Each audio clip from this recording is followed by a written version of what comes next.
Oh, you know what's a really cool project, actually? Let me see if I can find it. The Great Green Wall of Africa. So you know, desertification, right? Crazy, rampant around most big deserts, but especially in northern Africa, you know, the Sahara and everything surrounding. So what they're doing is trying to build a quote unquote green wall. They're doing this insane project that they've been doing for a while. Well, here's one.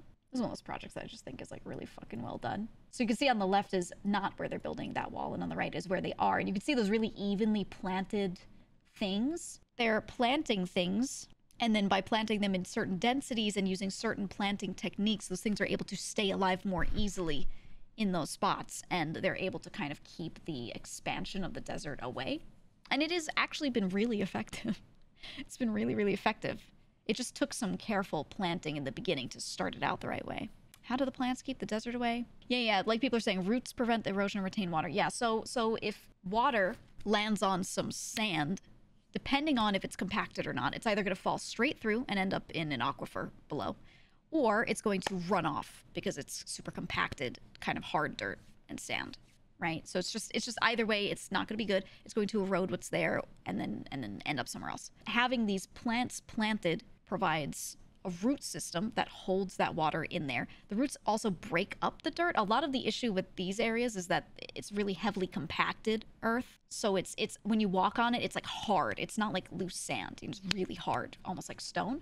So a lot of the work people are doing is they have to grab like a pickaxe literally and chisel out the top water of compacted baked earth, and then you uncover, you know, soil underneath that's a little more arable and usable, and you know, keep that going. And it never would have gotten to that point if it had root systems and plants in it and shade and, you know, water being held in. So yeah, it's just a really interesting project, but it takes a lot of active human effort to get it to this point.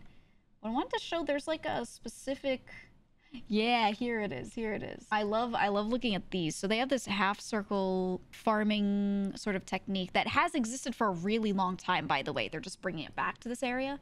So on the left here, what they're doing is they're taking a spot, they're drawing a half circle. They're digging it out. They're taking what they dig out and they're putting it around the edge. So you've just made like a little divot with a built up something, right? And then they plant certain things in there, and they plant certain plants. It's sloped down into it, so the farther you get into the circle, the more sloped down it is. They plant certain things in that lower part of the slope, certain things up at the higher part of the slope, and they kind of plant in a couple strips along it, like horizontal strips. And this, what happens is water hits the ground and it runs off into these and stays in these, and then the root systems hold them there. And as the plants grow up, then they provide shade, and overall you just end up reclaiming this really really nicely. So this is a way to almost speed run that process, right, by planting everything in this way. And they've been having people do this by hand. So they have people that live in the area go ahead and just start fucking working on it. They just teach them how to do it, and some people have done thousands of these. It's really cool. I've been reading a lot about this project for a long while. I remember when some of it was proposed, and I was like really hoping it would work, but unsure, because I was like, well, this requires a lot of people that have left these areas to move back, because a lot of these areas with not having a lot of arable land, all of the like young people that were workable and everything moved out, and it's just kind of like old people left and some like women and children, you know? So I was like, who's gonna do this project? But when they started doing it and started working and the land became, you know, arable and plantable and all of that, then a lot of the people started moving back into their communities. So that's actually been like pretty damn solid, pretty damn good. It's just a neat project. I'm sure there are videos on it somewhere. I know a lot of people have been documenting it. But yeah, it's just a cool fucking project. And they're doing it from like all the way west in like Senegal, and then doing this curving line going all the way to the east coast around like Ethiopia. It's quite literally spanning all the way east to west across the coasts, and that's up north enough. Senegal's on the northwest side, so they're doing the widest part they possibly could, basically, and they're doing it. They're like actually doing it. It's going really well. So I don't know, I love to see it. Projects like this are crazy. And the difficulty was, and the reason why it's working, the difficulty was that they would have to find a lot of people willing to live in these areas and just keep pumping out these. And they did. People just moved back to these areas and started working on it because they just wanted to live in their hometowns and have food be available in their hometowns. And it's working. You know? So it's just cool to see. Very, very cool to see. Probably seen a 20-minute video on it. Yeah, I'm curious. Let me see. Oh, yeah. There's a bunch. There's a bunch of stuff. Ooh, how the UN is holding back the Sahara Desert. I would say it's a mixture of the UN and the people living in those areas. Here, I'll show a picture. This picture better shows like the planting system in a way. Look at this. Look at that. See just how much land they're covering with this? This spans for so much more than what you're seeing here. You see all those green patches kind of staying green, and then the green beyond it starts to encroach. The goal is for these patches to not stay looking like that. They will just fill in. So they're basically going to the edge of where the green starts and just continuing that out. Yeah, it's crazy. Absolutely crazy. Let me see if I can find an image of like one of them really being planted, like a singular one of these. There we go. There we go. You can see some dude standing next to one, so you can see like how big they are. Pretty huge, but they're pretty doable. And I think they were saying that people like dig out one of these a day. There you go. So it's just a dugout, right? And you just fill it with certain plants. You put certain plants at the far end, and then repeat. Do that 1 billion times. Do it 1 billion times.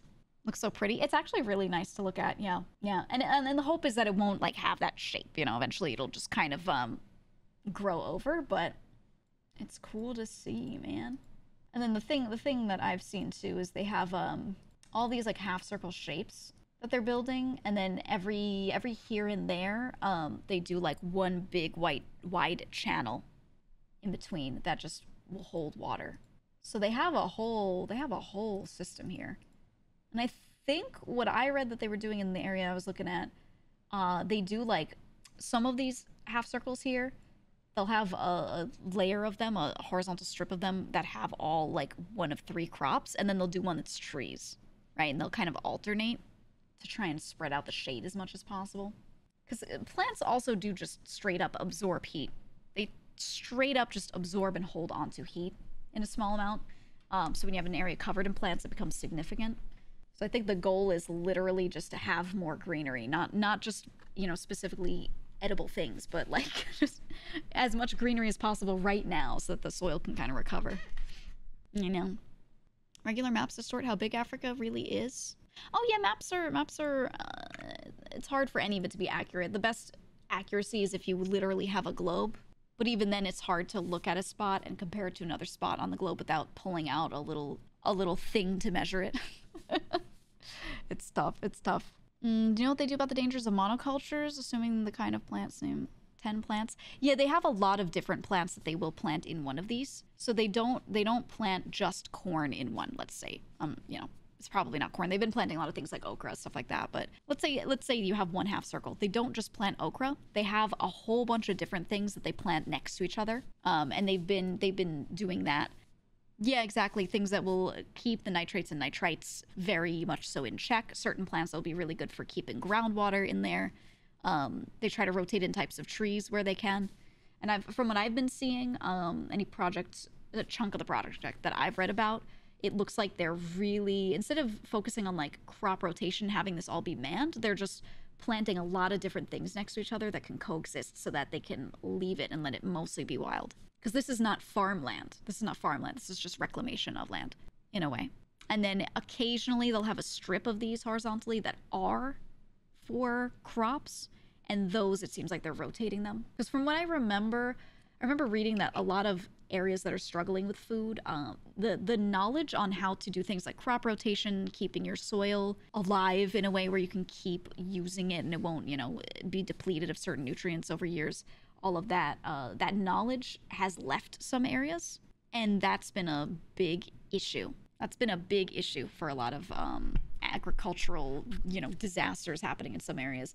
It's simply just they don't know, or they don't care because they're making money in the time being, you know, about things like crop rotation and soil health. So they're trying to teach people about this again to try and fix it.